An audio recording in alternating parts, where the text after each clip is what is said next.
Perkenalkan, kami mahasiswi dari Stikes Pengadilan Malang, Prodi D3 Kebidanan, semester 5. Di sini saya Nafi Indra Permatasari dan di sini ada teman saya Filaria Panda. Di sini ada teman saya Nur Asina dan yang terakhir ada Weni Susana Indah.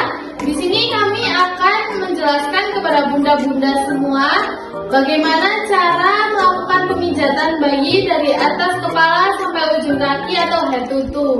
Di mana nanti dilanjutkan dengan pemijatan bayi dengan batuk pilek. Simak videonya ya bunda-bunda. Baik bunda-bunda yang ada di rumah, di sini saya akan menjelaskan pengertian dari pijat bayi dengan batuk pilek. Nah, pemijatan bayi dengan batuk pilek itu merupakan tindakan sentuhan untuk melegakan hidung, dada, serta saluran pernafasan. Nah, teknik ini tuh bukan pengganti pengobatan medis ya bunda-bunda ya, tetapi teknik ini tuh merupakan untuk meredakan kondisi batuk pilek dan juga hidung bersumbat.